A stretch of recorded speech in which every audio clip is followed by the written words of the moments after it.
I am in an area in the east of London called Stratford, and behind me is a plaque of a poet by the name of Gerald Manley Hopkins, but he was also a Jesuit priest. And on it, if you carefully read it, it says, "Loathed for a love men knew in them, banned by the land of their birth, Rhine refused them, Thames would ruin them, surf, snow, river and earth gnashed, but thou art above, thou Orion of light." Who are these men called the Society of Jesus or the Jesuits? We will find out in this study.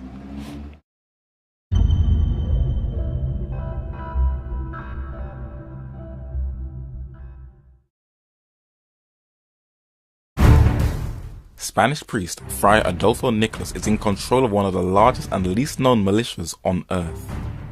He succeeded Dutch priest Peter Hans Kolvenbach as the Jesuit general, sometimes referred to as the Black Pope. The word Jesuits can be found in the Bible. It was a derogatory name given to this priestly militia by 16th century Protestants. According to reformer Italian priest Luigi de Sanctis, the fundamental maxim of the Jesuits is exposed in the exercise of St. Ignatius: all means are good provided they lead to the end. Irish-American Jesuit Dan Lyons in his biography gives us an insight into who the Jesuits are and how they operate. The Society of Jesus was founded by soldiers. St. Ignatius organized it along the lines of an army, hence the military unit company. We are often referred to as the shock troops of Rome. It is traditional for us to seek maximum influence, and that often means working behind the scenes. In 1610, French Jesuit Alexander de Rose colonized Vietnam from France, where it became a French colony until they were booted out.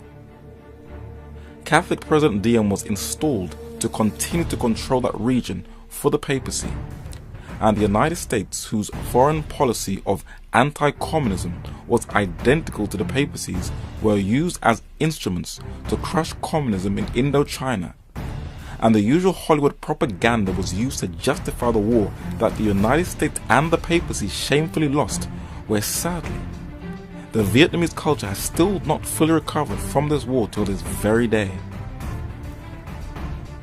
When Buddhist monks protested against this horrific onslaught, and when President Nixon visited Vietnam, who counseled him to bomb this predominantly Buddhist present culture? In 1966, Richard M. Nixon, then a man of no official capacity, spent a few hours talking to Father Lyons, a native of Seattle and a widely known priest journalist when both were in Taipei. Haiphong Harbor should be closed by a mine, and the Jesuit priest told the future president that's precisely what Mr. Nixon did in the spring of 1972.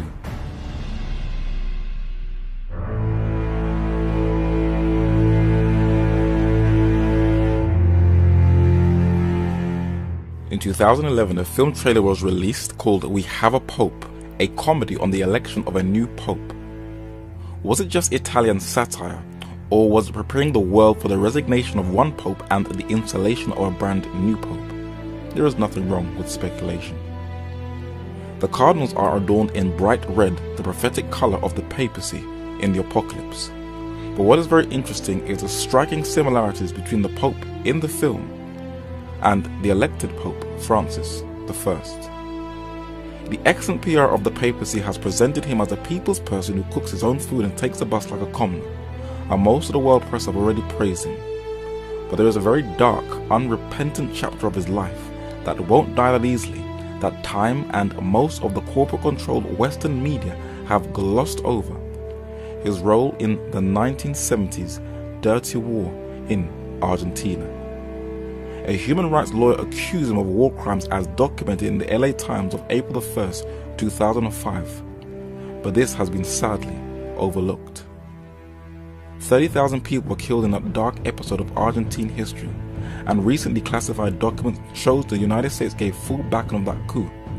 A Catholic priest, Christian von Wernich, has already been jailed for his complicity of the murders, as well as the president of Argentina, Jorge Rafael Fidela. But who is the man in the top left who is giving him mass? It was the highest-ranking Jesuit provincial in Argentina, Jorge Mario Bergoglio, the current and newly elected pope. In both the Vietnam and Argentine wars, the Jesuits have only intensified the conflict. Pope Francis I's coat of arms bears the Jesuit symbol IHS. The mind behind the Jesuits was a Spanish Basque soldier, Don Inigo de Recalde, who founded the Jesuits. After being wounded in a war, he had an hallucinatory mystical experience, and he Latinized his name from Inigo to Ignatius, which means to ignite.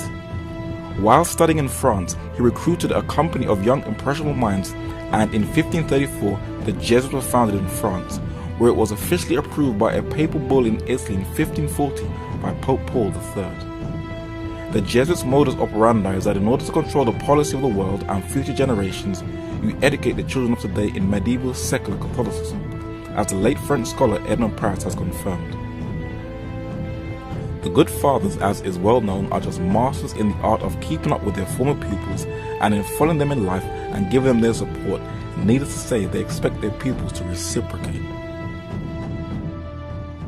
On the official app of the White House, Jesuit priest Charles Curry says that Jesuit-educated students are in strategic areas of influence all over the world.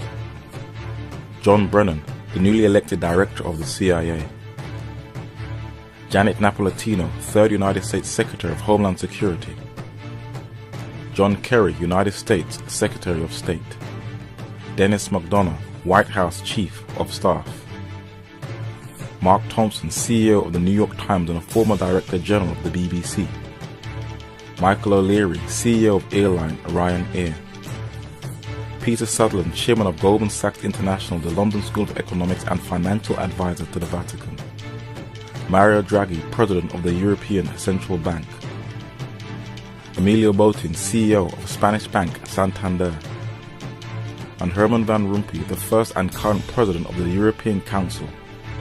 And in this picture you can see him standing on the left, and seated under the pillar is the Superior General of the Jesuits, Adolfo Nicolas, who can also be seen with Jesuit-educated priest Antonio Menini, the Papal Ambassador to Great Britain.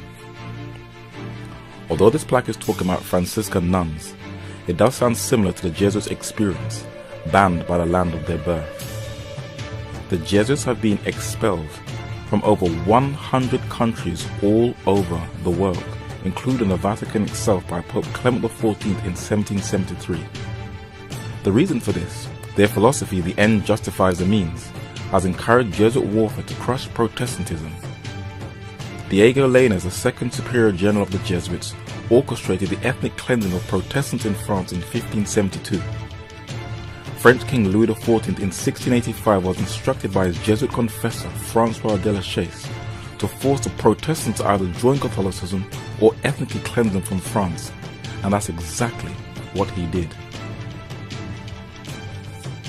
A film entitled Elizabeth the Golden Age was released in 2007, describing the Protestant defeat of the Catholic Navy, the Spanish Armada, and the Jesuit plot against Queen Elizabeth I. Elizabeth's inner circle was headed by the father of British intelligence, Sir Francis Walsingham. He had a spy network that stretched from London throughout Europe into Tripoli within the Ottoman Empire. And it was this network in the Muslim world which not only led to the defeat of the Armada, but also the capture of 125 Jesuit terrorists who were plotting to kill Elizabeth I, where one escaped, Robert Parsons. But his fellow terrorists, Edmund Campion and Mary, Queen of Scots, were killed. But Mary's son James Stewart absolutely hated the Jesuits. He said, "For the Jesuits are the worst and most seditious fellows in the world." Why did he say that? Guy Fawkes is the most famous terrorist in history. He has now turned into an icon of global revolution thanks to Alan Moore's graphic novel turned movie V for Vendetta. But the real overseer of the famous gunpowder plot was not Guy Fawkes, but a Jesuit whose confession is preserved in London's National Archives, Henry Garnett. Peter Canisius and Peter Faber founded the German Jesuit Institute Ingolstadt, where King Ferdinand II was educated in Jesuit warfare that led to the Jesuits' 30 Years' War in the 1600s.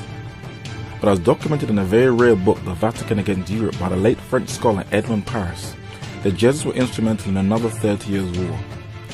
In the Times of London during World War I, it documents how the German war effort was fully supported by the Jesuits to crush Protestant Britain. But when that failed, the Superior General of the Jesuits, Polish priest Vladimir Ledochowski, hatched another plan to merge the continent of Europe together by war with a Jesuit-educated student, Eugenio Pacelli, who was to execute this bloody Jesuit agenda, as the London Daily Mirror newspaper of 1944 has confirmed, and even more recently in London's Mail on Sunday. While a cardinal, Pacelli signed 2 concordats that led to both World War I and to World War II. And not surprising, his top defender is a German Jesuit, Peter Gumpel. Who assassinated President Abraham Lincoln was behind the American Civil War. The testimonies of General Thomas A. Harris, Samuel Morse, and a former French-Canadian Catholic priest, Charles Chiniquy, in his book 50 Years in the Church of Rome, exposed both the Pope and the Jesuits of siding with the Confederate pro-slavery South during the American Civil War. Yes, without Romanism, the last awful civil war would have been impossible. Jeff Davis would never have dared to attack the North had he not had the assurance from the Pope that the Jesuits, the bishops, the priests, and the whole people of the Church of Rome, under the name and mask of democracy, would help him. Lincoln's assassins plotted in the house of Catholic Mary Surratt. In the film The Conspirator, director Robert Redford does mention Catholic priest Jacob Walter, but he ignores that when Surratt went to the scaffold to be hanged, she was assisted by her Jesuit confessor, Bernardine Wiggett, whose Jesuit superior, Charles Stonestreet, testified at her trial. When the bounty was out for Lincoln's killers, Mary Surratt's son, Jesuit-educated John Surratt, had fled the United States, and where was he to be found? In the 3rd Company of the Papal Suaves, the Pope's personal guards, in Rome. Lincoln's assassin John Wilkes Booth was killed in a shootout, but it took place in the house where he was in hiding and was protected by a student of the Jesuits, Dr. Samuel Mudd. But where was Dr. Samuel Mudd educated? In the most powerful education institution on earth that has covertly shaped American foreign policy for almost a century, Georgetown University, that was founded by Jesuit John Carroll. In 1919, Jesuit friar Edmund Walsh set up the very first diplomatic school in the United States, where it has trained and still trains United States political leaders. President Eisenhower visits Georgetown President Edward Bunn, and President Reagan with Jesuit Timothy Healy. For Reagan's Secretary of State Alexander Haig was a Knight of Malta educated at Georgetown. Senior advisor to President Nixon, Ford, and Reagan, Pat Buchanan. Former warmongering President Bill Clinton. The directors of the CIA, both George Tenet in the Bush administration and the last head of the CIA, David Petraeus, in the Obama administration, and retired warlord Robert Gates are all Georgetown Jesuit trained. It also invites warmongers to lecture and has others on its staff. Georgetown professor, Vietnamese Catholic Viet Dinh, is the chief architect of the United States Patriot Act. With the most powerful education institution on earth, and with the Jesuit priests steering the ship of the papacy, where the Jesuits have meddled in wars for almost 500 years, only common sense will tell you what is in store for the planet.